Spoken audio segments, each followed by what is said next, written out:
¿Estamos preparados para cuestionar todo lo que sabemos?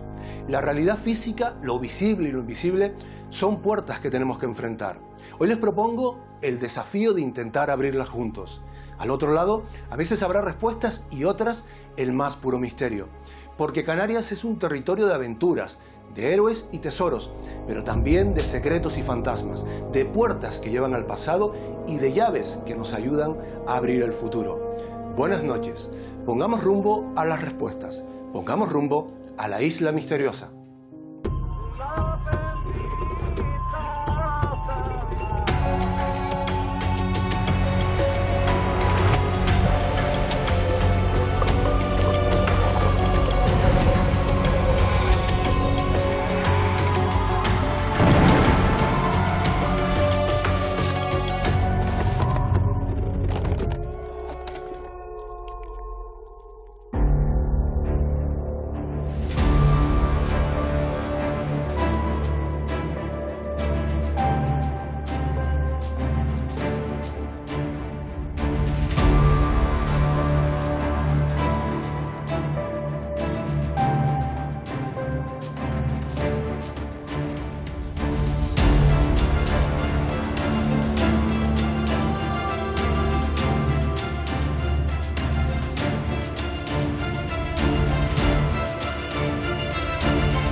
Esta es nuestra isla, un lugar donde conjurarnos junto al fuego y plantearnos misterios que nos empeñamos en desentrañar.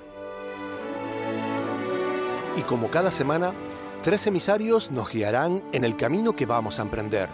Son Fray Diego, un monje franciscano, curioso y analítico, llegado a Canarias tras la conquista castellana.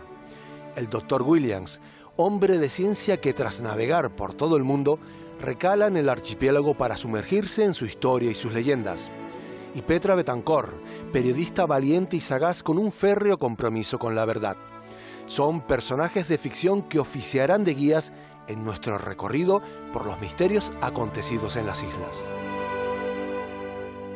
Es la hora de contar historias y, ¿por qué no?, de sorprendernos con lo insólito.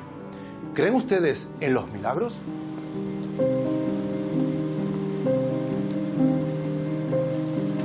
Cientos de personas hacen cola un 15 de febrero a las puertas del convento de Santa Catalina de Siena, en Tenerife. Quieren ver a la religiosa cuyo cuerpo ha permanecido intacto desde 1731. Entre ellos hay curiosos que esperan comprobar de primera mano el misterio, pero también creyentes convencidos de que María de Jesús de León y Delgado está tocada por la gracia divina.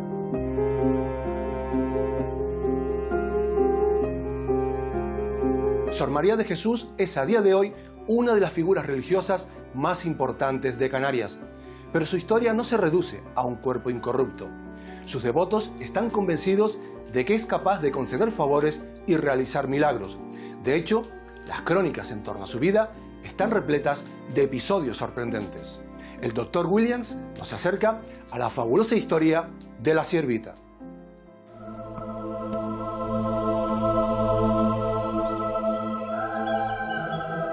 Me viene a la mente algo que un sabio anciano me dijo una vez. El tiempo no pasa igual para todos. Lo que no esperaba es descubrir un hecho que convierte esa metáfora en una misteriosa realidad. El caso de Sor María de Jesús en Tenerife. Pero su cuerpo conservado, por lo que muchas gentes creen un milagro, es solo uno de los prodigios que rodearon su existencia.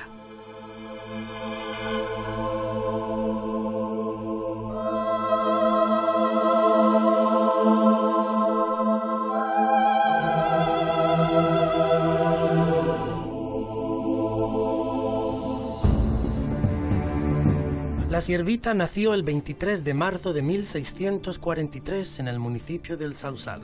Y según cuentan, ya desde la infancia protagonizó prodigios. Venga a nosotros su reino, hágase su voluntad, en la tierra como en el cielo. Danos hoy nuestro pan de cada día. Ella se escapaba de su casa, iba a la iglesia, entraba, la iglesia estaba abierta y hay allí un niño Jesús que le caía muy bien, o sea, la imagen le encantaba, ¿no? y hasta el punto que en un momento le dijo, y ella lo contaba y queda recogido en la biografía que hace su superiora y su director espiritual, le dijo: yo me casaré contigo. Amén.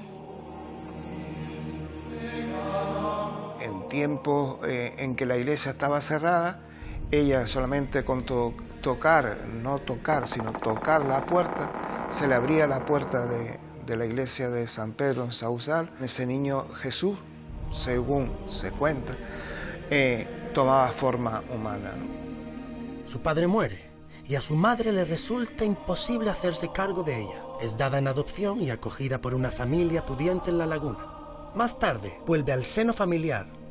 Inicialmente ella quería ser carmelita, pero tuvo un sueño premonitorio, en el que ella se veía acudiendo a las catatinas cuidando de una monjita muy anciana.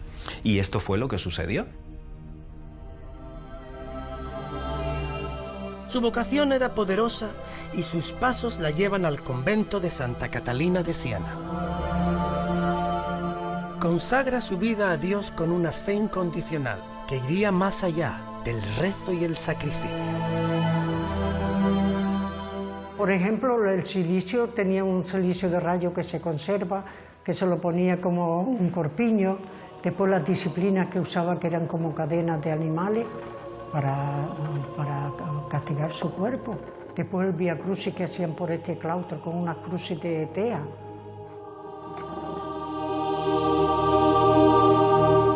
A lo largo de su vida, los milagros que se le atribuyen se multiplican para asombro de los muchos testigos que recogen las crónicas. Estaba en el coro rezando y alguna hermana la veía que parecía que estaba elevada, ingrávida, como que no estaba apoyada en ningún lado, ¿no? Éxtasis, bilocaciones, clarividencia, telequinesis. Hubiera sido, en la actualidad, un verdadero deleite para cualquier estudiante de los fenómenos paranormales. Uno de esos relatos implica al famoso corsario Amaro Pargo. Imagínate la siguiente escena. Nos encontramos en Cuba de noche y el corsario Amaro Pargo está durmiendo. De repente alguien rompe la puerta con un cuchillo, un turco que quiere asesinarlo. Y aterrado, observa que está a punto de morir. Sin embargo, en ese momento se le aparece nimbada de luz una monja que impide ese asesinato. A partir de ese momento, Amaro Pargo empieza a investigar y le surge una devoción fantástica por aquella mujer que le había salvado la vida con un fenómeno de bilocación. Se trataba de Sor María de Jesús de León Delgado, que se encontraba a miles de kilómetros de distancia en su convento de Santa Catalina de Siena, en la ciudad de La Laguna. Y ni siquiera esa hora, que todos tenemos marcada en el reloj del destino, escribiría la última página de su historia. En el momento de su muerte, La Laguna llegó al convencimiento de que algo había pasado, que se había muerto Sor María de Jesús, sin que siquiera las monjas del monasterio de Santa Catalina lo supiesen. Ella estuvo como 8 días aletargada. Entonces los niños decían: la santa ha muerto, la santa ha muerto. Tanto es así que gritaban y las monjas se dieron cuenta. Entonces su cuerpo fue por los médicos analizado, cortaban con bisturí y el olor es a jazmín. Afirman los creyentes que la muerte nunca es el final. Y desde luego, tampoco pareció que fuera el fin de los supuestos milagros. Al inhumar los restos mortales de la siervita, estaba su cuerpo incorrupto. Estaba incorrupto pero normal, a no ser sus piernas y sus manos, que es las únicas que estaban ya en huesos, ¿no? O sea, lo que descubrieron es extraordinario. La ciencia sostiene que ciertas condiciones ambientales pueden causar incorruptibilidad cadavérica. Un cuerpo puede quedar incorrupto si tiene unas condiciones de humedad constante, humedad relativa, temperatura en torno a los más bien baja, pero también constante, y una baja luminosidad. Eso favorece que se produzca un proceso de conservación, porque no hay mucha alteración de la flora bacteriana anaeróbica que hay en el cadáver y que la putrefacción se pare. Pero lo cierto es que tras la historia de la siervita de Jesús, existe una legión de devotos fervorosos que creen firmemente en el milagro y en un hecho incontestable, una vida y una obra fascinante que perdurará en el tiempo. Todo un privilegio, Andrés Brito, el contar contigo en la Isla Misteriosa. Bienvenido. Muchas gracias. Bueno, ¿en qué situación, en qué estado se encuentra el expediente de beatificación de Sor María de Jesús? Pues en un estado bastante interesante, porque ya en Roma se encuentran los documentos que están avalando la investigación de más de 1.200 milagros atribuidos a su intercesión. En este momento es sierva de Dios, por eso se la llama la siervita, y es uno de los 3 grados camino de la santidad: sierva de Dios, beata y santa. Y espero que muy pronto te pueda contar el hecho de que ya pues contamos con una beata dentro de lo que es el panel de santidad de la isla de Tenerife. Ya en vida ella fue canalizadora de infinidad de prodigios también, ¿no? Sí, bueno, y de hecho Sor María de Jesús hoy en día sería algo así como una especie de laboratorio de lo paranormal, si tuviésemos la posibilidad de estudiar toda la fenomenología que se da en torno a su prodigiosa figura. Tenemos bilocaciones, hipertermias, clarividencia, levitaciones, y todo esto está bastante bien documentado, porque tenemos la suerte de que su vida es una de las más documentadas, de las que tenemos noticia en este momento. Y de hecho ella profetizó el gran diluvio del año 1689 y una erupción del Teide, que consiguió que aquellos que creían en su palabra se pusieran a salvo y no les pasara nada. Y esto es verdaderamente fascinante. ¿Cómo es posible que esta mujer supiera con antelación lo que iba a suceder? Evidentemente, dentro de lo que es la fe católica, pues pensamos que fue Dios el que se lo reveló, justamente con un gesto de amor hacia las personas que probablemente hubieran fallecido en caso de no haber seguido las indicaciones de esta monja. En su vida además hay un episodio muy especial vivido durante la infancia que justifica que hoy en día se la tenga por protectora ante raptos, por ejemplo, ¿no? Sí, desafortunadamente su familia era muy pobre y entonces la cedieron a una familia rica de La Laguna que la sometió a malos tratos, a una explotación laboral. Y de hecho también trataron de venderla, no te lo pierdas. Con lo cual, pues hoy en día, Sor María de Jesús, después de haberse librado de ese trance, se la invoca justamente para lo que es los niños que lo están pasando mal o incluso aquellos que están perdidos. Hay un aspecto de su vida, o más bien de su linaje poco conocido, que la conectaría con los antiguos guanches también. Correcto, y de hecho, por lo visto, ella tiene ascendencia guanche por parte de madre. Esto es una cosa que está en estudio y que no te puedo contar con más profundidad, puesto que es algo que se está indagando. Pero cabe esa posibilidad. Ten en cuenta que ella vive aproximadamente 200 años después de la conquista, ya había bastante mestizaje y es más que probable que esto sea así. A su fama milagrera, tanto en vida como posteriormente, hemos de sumar su condición de consejera, de sabia, a la que acudían, bueno, las mayores personalidades de su tiempo. Claro, y esto es interesante explicarlo. ¿Por qué? Porque los milagros no son la causa de su santidad, sino una consecuencia de la misma. ¿Y qué es la santidad? Para los creyentes, pues creerse profundamente el Evangelio. Ese es el motivo por el cual ella fue consejera de los principales personajes de la isla en aquel momento. Y media isla pasó por su convento para pedir consejo.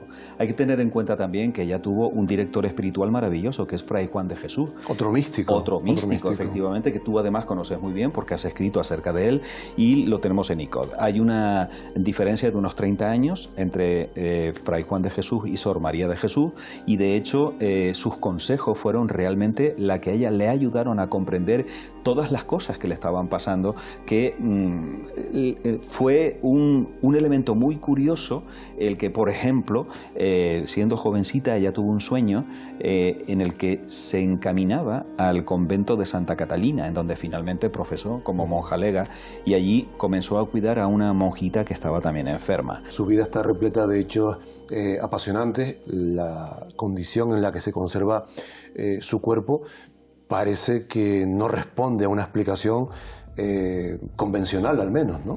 desafía la ley de la conservación de la materia orgánica en nuestro mundo, porque evidentemente hace 300 años que está muerta y sin embargo se conserva de forma incorrupta. Su cadáver desprende un olor a flores que yo he tenido la dicha de captar en un momento en el cual se abrió el sarcófago, estando presentes algunos de los testigos para poder hablar acerca de ese prodigio, ese milagro, ¿no? El hecho de que su cuerpo no se corrompa. Y no solo eso, sino que además también permanece todavía flexible. De hecho, cada 15 de febrero se abre ese sarcófago para que peregrinos venidos de España entera pues puedan venerar la reliquia que es ese cuerpo. Es una reliquia de primera categoría y que conservan las monjas catalinas de La Laguna con mucho cariño. Andrés, el excelente grado de conservación, al menos en apariencia, que tiene el cuerpo, coloca este caso pues muy por encima de otros episodios de personajes incorruptos a nivel incluso internacional, ¿no? Lo que pasa, José, que nuevamente tenemos que darnos cuenta de que ella no es santa porque está incorrupta, sino que eso es un fruto, un efecto con el cual los creyentes pensamos que es que Dios está diciendo: presten atención a la vida de esta mujer porque sus virtudes heroicas son verdaderamente lo que la han convertido en santa.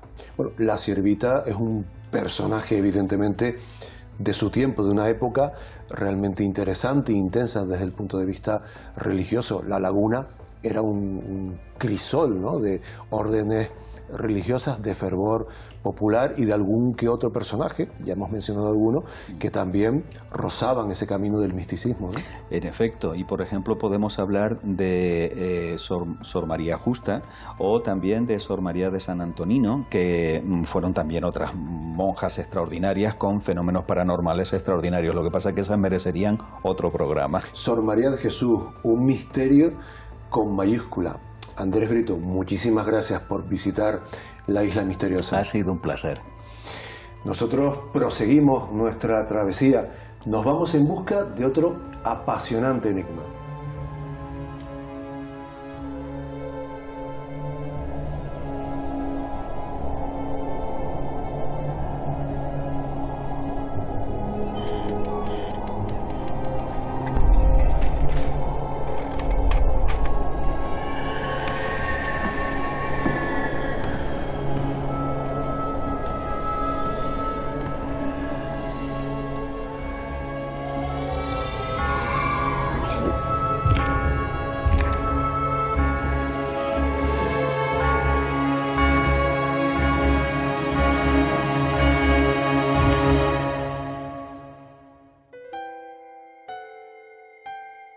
Otro apasionante misterio hacia el que navegaremos. Pero antes visitemos otro lugar no menos interesante. Desde este rincón en el que atesoramos cada hecho insólito y fuera de lo común que ocurre en Canarias. Hablemos de un lugar de difícil acceso envuelto en misterios de arena y viento. Abrimos los archivos de la isla.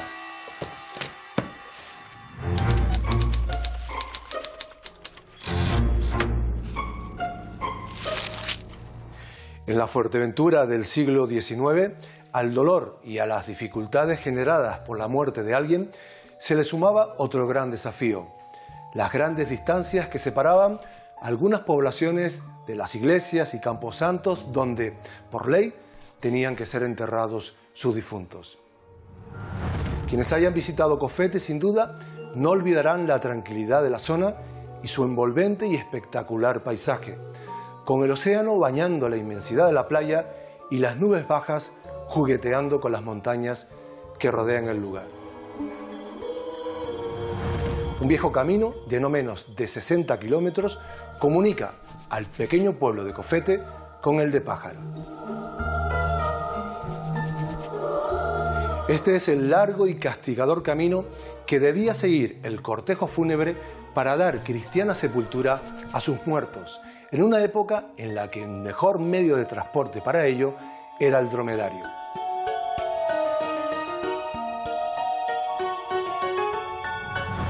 Para solventar este problema no hubo otra que crear su propio camposanto en terreno que legalmente no era de nadie en particular, pues pertenecía a todos, la propia playa. Así surgió el que es sin duda el cementerio más singular de Canarias, un pequeño recinto rodeado por un muro que la arena ha ido sepultando.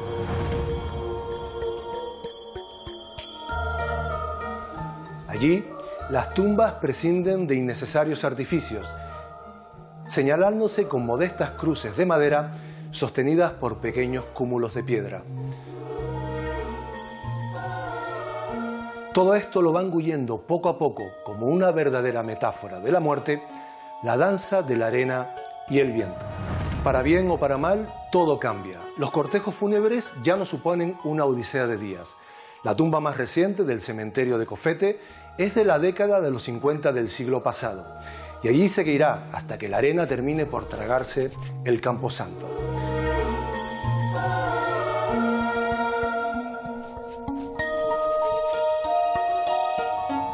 Nosotros continuamos nuestra travesía. Vamos en busca de un nuevo enigma.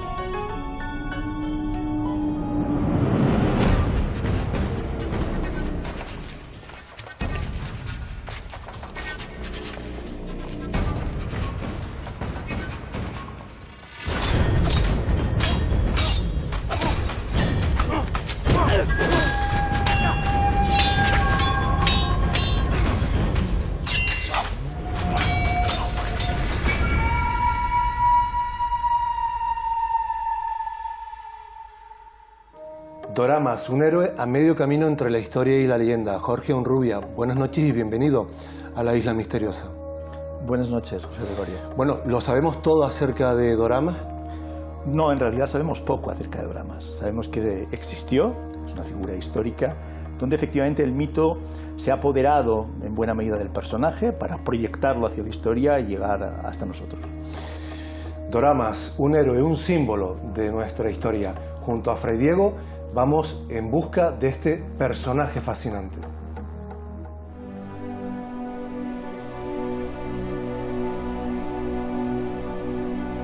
La leyenda en ocasiones deforma la historia. Y las lenguas que la narran difieren en detalles o en asuntos de importancia, dando lugar a veces a relatos fabulosos. Permítaseme la ocurrencia, pero al caso viene porque pocos hombres han muerto de tantos modos como cierto caudillo aborigen, al que se dice llamaban Doramas.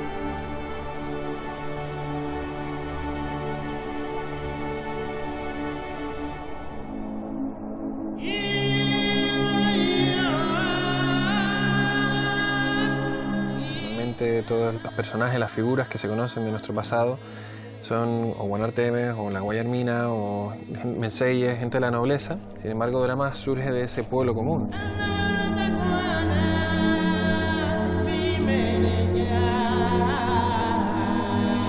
Era un trasquilado, era del pueblo llano, y logró por primera vez en toda la historia llegar a Guaire. Eso era imposible, es decir, había clases sociales que no podían mezclarse y que ninguna clase no podía llegar a la otra. Y sin embargo él lo consiguió. Y lo consiguió a base de tesón, de lucha, de pundonor. Fue reconocido como un gran guerrero en su momento, que vivió más o menos en eso, en la segunda mitad del siglo XV, que va a chocar con los invasores castellanos y a partir de eso empieza a captar la atención y a ser seguido por otras gentes del Guanartemato de Telde. Yo Doramas lo imagino como un personaje rudo, corpulento y sobre todo con el pelo largo. Los guerreros se unían a él porque lo veían luchar y veían cómo luchaba. Era un personaje muy inteligente, tenía muy buenas técnicas militares. Su grupo inicial se fue convirtiendo en todo un ejército. Al daño que habría causado Doramas entre los castellanos y sus fortificaciones, sumábase la esperanza, poderoso motor, que insuflaba entre los suyos aquel caudillo que se negaba a rendirse. Algunos relatos afirman que tuvo Doramas un acérrimo enemigo entre los castellanos, Pedro de Vera.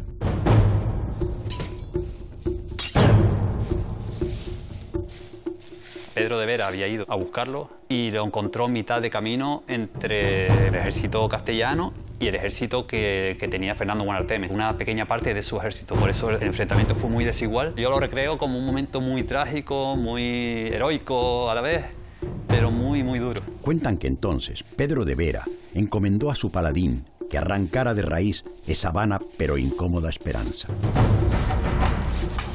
Sabemos también que ya fuera porque él tratara de emboscar a los castellanos, lo estuviera esperando, o porque Pedro de Vera lo emboscó, llegado el momento, él desafía directamente a Pedro de Vera. Se enfrenta a alguno de los castellanos, no directamente a Pedro de Vera, consigue derribarlo y matarlo.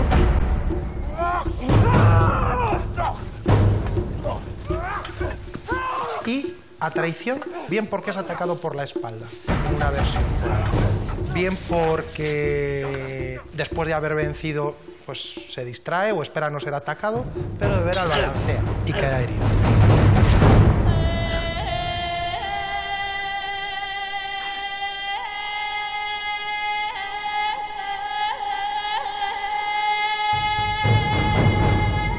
Hay varias versiones en ese sentido. Yo personalmente pienso que puede haber sido cualquiera de los soldados quien lo haya matado. Si había arcabuces, había ballestas, entonces cualquier bala perdida puede haberle llegado a él. Cuenta la leyenda que tuvo tiempo Doramas de acusar la traición con estas palabras: no eres tú quien me ha muerto, sino este traidor por detrás. Fue una lanza el arma fatal, sí, pero otra historia describe una cruenta batalla y no una lucha de paladines de cada bando. Es muy casual que en una batalla entre dos ejércitos, pues justo el capitán de un ejército mata al capitán del otro. Es decir, justo Pedro de Vera llega y mata a Doramas. Fue propaganda que hacían los vencedores siempre. Algunas versiones plantean que muere directamente en ese punto. Otras plantean que, bueno, está agonizando, tiene una herida de muerte, es capturado y va a ser llevado hacia el Real de las Palmas. Pide agua en un determinado momento, termina de agonizar y muere. Hay quien afirma que tras matar al bravo guerrero Doramas, los conquistadores pretendieron sofocar más rebeliones al dar trato poco piadoso a su cuerpo. Pedro de Vera manda decapitar el cadáver y exponer en una pica la cabeza de ese caudillo y se expone en el Real de las Palmas a la vista de todo el mundo. Parece que es la ermita, la iglesia de San Antón, con idea de eso, de demostrar la grandeza de su victoria, por un lado, y desmoralizar a los canarios a seguir la resistencia. Y así, entre leyendas que grandes son y lo serán más con el tiempo, luchó y murió Doramas. Hay quien dice que infundió terror entre sus enemigos, pero que a buen seguro también respeto, porque solo un gran guerrero podría haber sido capaz de guiar con valentía a un pueblo acorralado y de convertirse, a pesar de la derrota, en un héroe. Si vamos a los textos primigenios, a las crónicas, ese acercamiento a los castellanos eran los enemigos. Realmente ellos escribieron la historia de los derrotados, pero aún así ponen la figura de Doramas, por ejemplo, la ensalzan y la ponen como una persona noble, que todo el mundo la seguía. Habrá mucha leyenda alrededor, pero no deja de ser un héroe. El héroe canario por excelencia, ¿no? En toda la historia de Canarias, el baluarte que tenemos es Doramas. Merece la pena volver sobre Doramas porque, mirando desde el pasado, nos ayuda a seguir pensando sobre los hombres y las mujeres hechos a sí mismos.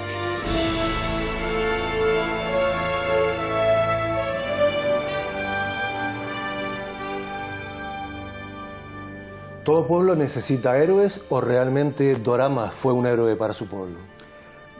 Bueno, yo creo que resulta bastante manifiesto que toda sociedad, todo pueblo, si prefieres emplear este término, necesita héroes, sobre todo cuando se trata de construir una historia nacional, ¿no?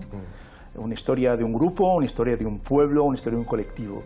Esa referencia al mito heroico, es una constante, ¿no?, en la construcción de la historia. Tenemos en él, además, a alguien con un origen muy humilde, un trasquilado, decía, que alcanzó, bueno, pues el máximo poder al que podía aspirar en aquel momento. Bueno, yo creo que uno de los problemas, por ejemplo, ¿no?, a la hora de hacer los Doramas, de esos lugares comunes, de esos tópicos, de esos mitos que se repiten, entonces creo que es porque tenemos una escasez de datos, ¿no?, una escasez muy importante de datos para reconstruir a este personaje. Y uno de los lugares comunes es esta reiteración continua acerca de un origen humilde, de un origen villano, de un origen trasquilado. De alguna manera me da la impresión, personalmente, que esa insistencia en determinadas fuentes en enseñar un origen humilde y villano a Doramas es ni más ni menos que un interés de la aristocracia de más raigambre de Galda, que tenía interés, insisto, en de alguna manera aminorar la dimensión social, la trascendencia, incluso política en un momento, de la figura de Doramas. Pero entonces, Jorge, ¿cómo distinguir al personaje real de aquel cuya historia se reconstruye de forma distorsionada? Bien, pues yo creo que lo que hay que hacer es ir a los textos, a las fuentes históricas, y a partir de ahí, de lo que sabemos de ese mundo indígena, ver lo que realmente podemos conocer de Doramas. Empezando, por ejemplo, por su nombre y la etimología de su nombre. Bueno, da toda la impresión que Doramas no es un nombre indígena como tal. Doramas, ese Doramas no suena un término prehispánico para entendernos. Seguramente era Oramas o Uramas, y esa etimología vinculada a la nariz, ¿no? ¿no? Lo dice Abreu, por ejemplo, esas cavidades, esas ventanas de la nariz, que parece que era su rasgo físico más distintivo que da el nombre, pues no tiene ninguna fiabilidad, no tiene ningún sostén, no es nada robusta la interpretación. Entonces, Uramas, para empezar.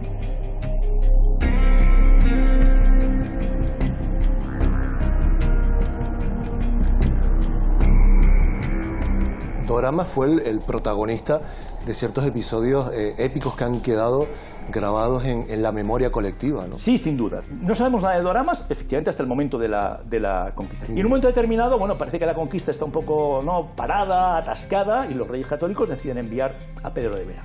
Y bueno, pues él lo que hace nada más llegar es intentar hacerse con el control de la isla, ¿no? Con el control de su propia gente y con el control de la situación bélica. Y en una de estas salidas, pues, bueno, topa con Doramas. Y bueno, seguramente el hecho más relevante, ¿no? Sin duda, para entender lo que es Doramas y lo que ha sido Doramas, ¿no? Y la mitificación del personaje, es la famosa batalla de Arucas. Lo que sí está claro es que cambia completamente el curso de la conquista. La conquista en ese momento está atascada, cambia completamente. Bueno, esta batalla fue tal y como la retratan y la relatan los textos, todos los textos, pues seguramente no. Vera llevaba caballos, llevaba ballesteros, la capacidad, claro, superior y de fuego. Quizá llevara pólvora, no lo tenemos claro. Tampoco había tanta pólvora en la conquista de Gran Canaria, había algunos tiros de pólvora. Además, la pólvora hacía más ruido que otra cosa, ¿no? Todavía no se controlaba muy bien el manejo de la pólvora. Había una lucha desigual. Debería impresionar, ¿no? Tú imagínate, ¿no? Esos caballos, ¿no? Algún tiro de pólvora y las ballestas, que son armas tremendamente eficaces, ¿no? Esta batalla épica, ¿no? Heroica, planteada a campo abierto. Claro, la gran batalla. Claro, no fue una gran batalla, sino un episodio de guerra, efectivamente, en que, bueno, pues de una forma casi sorpresiva, una escaramuza, Vera cayó sobre Doramas y efectivamente, bueno, pues muere. ¿Qué supuso la muerte de Doramas? Esto es muy importante, que está muy en esta línea. Supuso un cambio completo del panorama de la evolución de la conquista. Hace que a partir de ese momento la resistencia indígena pues de alguna manera se vea muy afectada. Y entonces, de hecho, el que caiga Doramas significa que, bueno, para empezar, ese tapón, ¿no?, hacia la penetración por tierra de los castellanos que están en el Real se ve facilitada. Y segundo, crea una desmoralización generalizada en los indígenas de Gran Canaria. Hasta tal punto... Habían perdido un héroe, habían perdido un símbolo, ¿no? Un símbolo. Hasta tal punto que sabemos, y esto es algo de lo que no se suele hablar, pero que está muy bien documentado, que en la segunda mitad de 1480, justo después del verano, hay paces, hay un proceso de negociación que salda con una paz suscrita entre algunos canarios, no todos, por lo que sabe que ocurre después, y los castellanos. La historia arrojando luz sobre la leyenda, pero Jorge, ¿qué habrías preferido, el mito o la historia? Bueno, yo como historiador, desde luego, hubiera preferido la historia, prefiero la historia, pero es cierto que qué curioso que los seres humanos necesitemos mitos, necesitemos más creer que saber. Jorge Honrubia, muchísimas gracias por habernos acompañado en la Isla Misteriosa. Gracias a ti. Nosotros proseguimos nuestra travesía, nuevos destinos, nuevos misterios.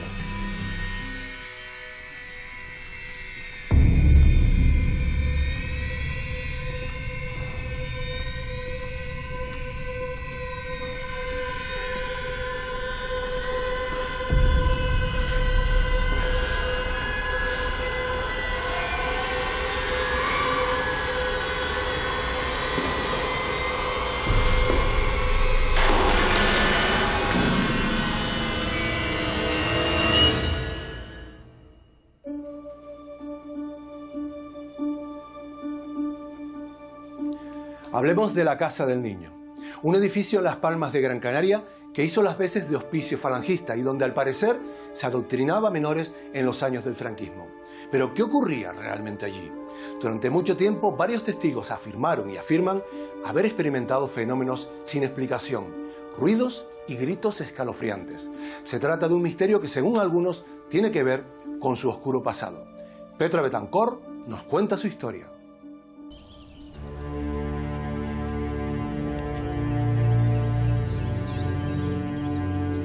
La Casa del Niño, en Las Palmas de Gran Canaria, es el supuesto escenario de apariciones y fenómenos extraños que durante años han corrido de boca en boca. No creo en los fantasmas, pero la historia de este viejo edificio, compleja y hoy casi olvidada, va mucho más allá. ¿Podría ser el origen de estos hipotéticos sucesos?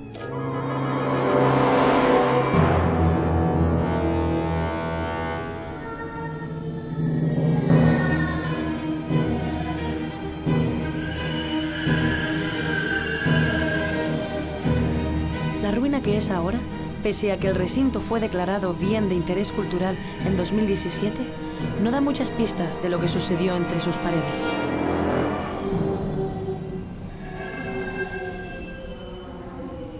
La Casa del Niño, ubicada en el Paseo de San José, en Las Palmas de Gran Canaria, es un edificio que fue concebido en la época de la Guerra Civil Española para albergar a una gran cantidad de niños y niñas que o bien sus padres habían fallecido o bien había sido represaliado durante la Guerra Civil Española. Tenemos desarraigo, maltratos físicos y psíquicos. Yo definiría la Casa del Niño como una casa de los horrores.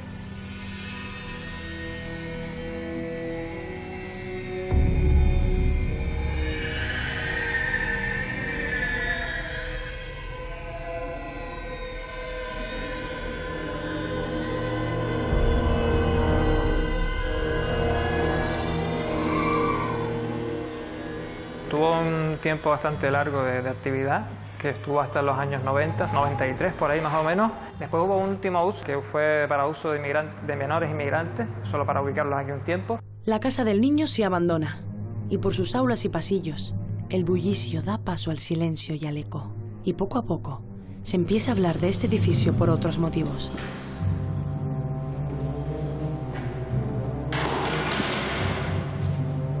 Hay quien cuenta que allí empezó a suceder algo más. Hubo vigilancia en el lugar y los vigilantes decían que había bastante actividad paranormal.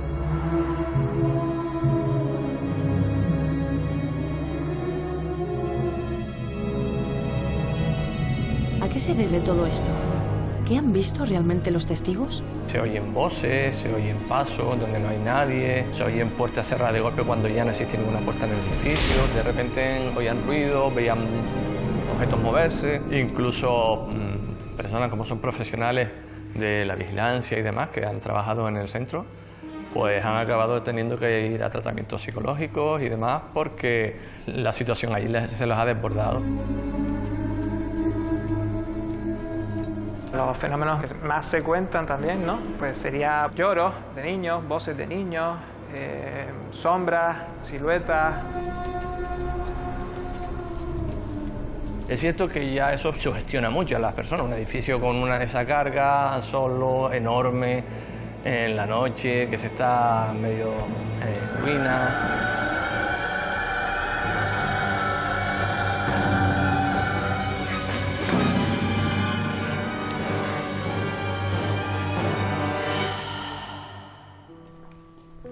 Yo creo que la mayoría puede ser sugestión, incluso malinterpretación por ciertos recintos, centros que hay alrededor del orfanato, que en principio hay una guardería y tenemos otro centro que es de discapacitados psíquicos profundos. Pero no es solo que los vigilantes tuvieran sus reacciones o sensaciones, porque lo más curioso es que también muchas veces se acompañaban por perros y sin embargo veían que los perros también en ciertas habitaciones tenían resistencia a acercarse, tenían como si transmitieran miedo y entonces ahí un poco la sugestión es una cuestión que ya te dice, bueno, hay reacciones más allá de la sugestión humana, ¿no?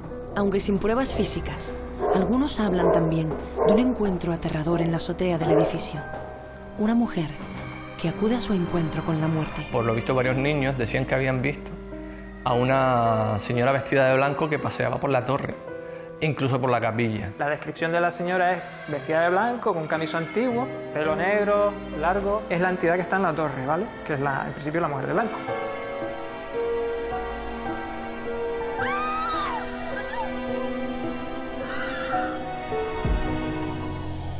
Se contaba que había habido un suicidio de una mujer que se había tirado de la torre.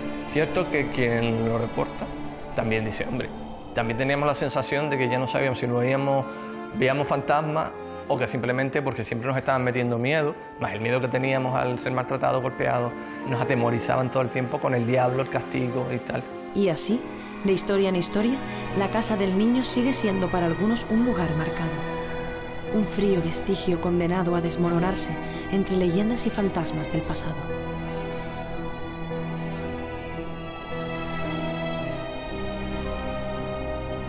Los niños y niñas que llegaron a mayores y que pudieron contar esta experiencia, desde luego no hablan muy bien de lo que ocurrió en esa casa del niño de San José. La casa del niño tiene detrás una historia mucho más tenebrosa y horrorosa que cualquier fenómeno paranormal o fenómeno fantasmagórico de cualquier tipo. Quizás su pasado pesa tanto que es inevitable que la leyenda se actualice. Tengo la certeza de que sus paredes esconden todavía muchos misterios.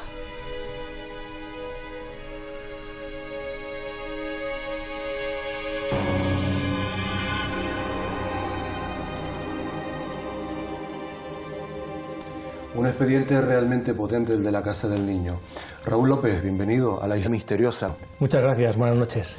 Bueno, el hecho de que esté abandonado, la envergadura del propio inmueble y esa carga histórica hace que fijemos la atención en este espacio y sea además un lugar pues visitado con cierta frecuencia por curiosos, pero también por investigadores que han podido de alguna manera verificar que suceden cosas que se escapan a cualquier explicación, ¿no?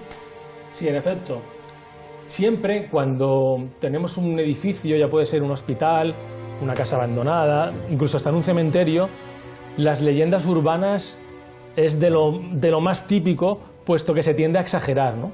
Muchas veces también van personas que no son investigadores, sino por la mera curiosidad, y están completamente sumidos por el miedo, por la emoción, y cualquier ruido, cualquier ventana que claro, cualquier estímulo convencional. Claro, cualquier estímulo hace que tú te parezca estar viviendo un fenómeno inusual o paranormal y que incluso el miedo o la emoción te lleve a magnificarlo. Eso es bastante común. Luego es verdad que han habido investigadores y sí que han conseguido grabar, registrar algún tipo de fenómeno paranormal. Otra cosa es la procedencia, pero un fenómeno por lo menos no explicable con los instrumentos que en ese momento tenían, sí que se ha dado. En la casa del niño no hay puertas ni ventanas, en todo caso puede correr viento, pero bueno, eso es normal en la isla. Y sí, se dan circunstancias de que se pueden escuchar portazos sin que haya ninguna puerta. Ahora, ¿podría ser eso un portazo de una vivienda colindante y que el viento ha arrastrado el eco y ha entrado en la zona? Pues no lo sabemos. De todo esto conocemos a testigos, a protagonistas que lo han vivenciado en primera persona. Sí, en el caso de la casa del niño es conocido porque además de un guarda jurado pues ha sufrido esos fenómenos y alguno de ellos incluso ha estado de baja, bueno, por toda la carga y la presión emocional y el miedo que ha vivido en esa situación. Y luego también algún que otro investigador pues que conozco y que me parece honesto y que ha podido registrar desde psicofonías hasta, como te he comentado antes, movimiento de objetos. Sí. ¿Qué tenemos que tener en cuenta en un inmueble con características similares a la de la casa del niño, es decir, que esté abandonado, por ejemplo, si alguien nos cuenta que potencialmente suceden cosas extrañas? ¿Qué hay que observar en primer lugar? Bueno, a mí siempre me gusta escuchar al testigo, claro, el testimonio que ha vivido la experiencia. También es importante, ahora entraremos quizá en la parte más técnica, pero me interesa mucho en la parte más psicológico del testigo, porque piensa que muchas veces Si somos pues, de una religión, como por ejemplo la católica, Sí.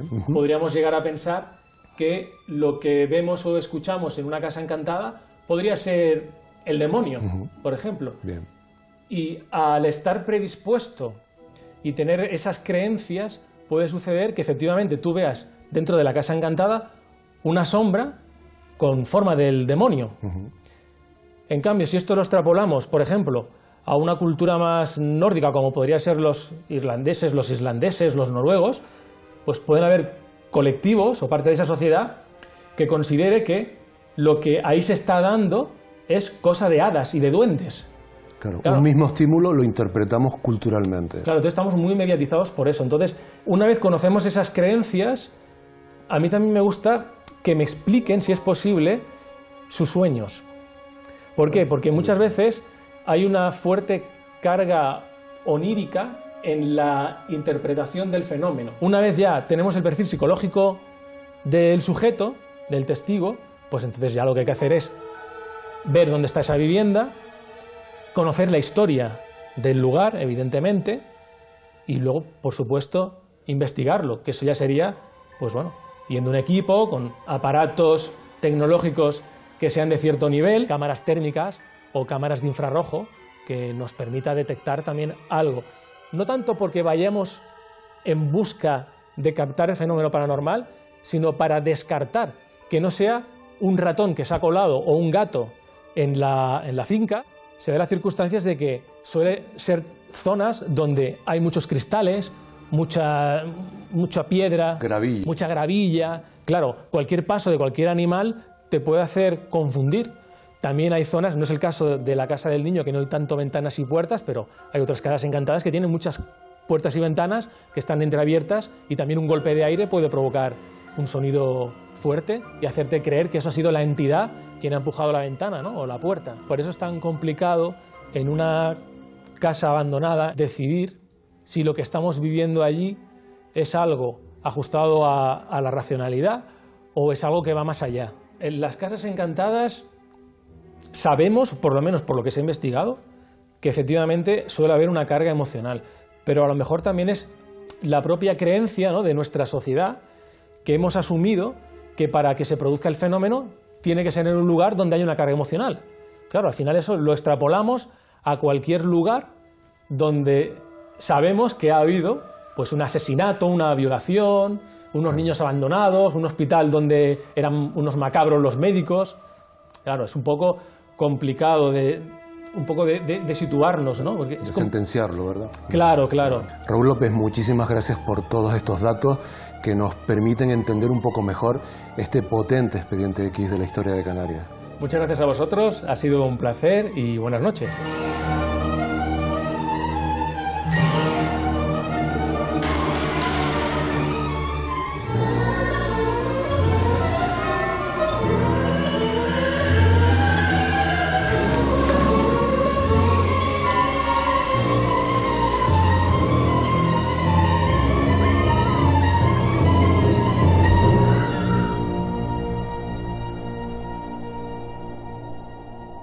Más allá de cada misterio, siempre hay una pequeña luz que invita a resolverlo. Puede ser el eco del viento en un edificio sin ventanas, una moneda de oro bajo el mar o un prodigio que desafía al tiempo y al mundo. Muchos, antes que nosotros, trataron de desenredar la madeja para descifrar quiénes somos, a quién debemos nuestra existencia. Para ello se necesita tiempo, pero el tiempo es caprichoso, y si bien puede aclarar ciertos hechos, también puede sumar más capas a los enigmas. Por eso a veces las respuestas se resisten, aun viviendo en una era de información y ciencia con la que buscar respuestas. Siempre habrá misterios que perseguir en Canarias y tenemos la oportunidad de buscar cada llave, de intentar comprender inabarcables pero maravillosos universos. Nunca dejen de hacerse preguntas. Buenas noches. Les espero la semana que viene aquí, en la Isla Misteriosa.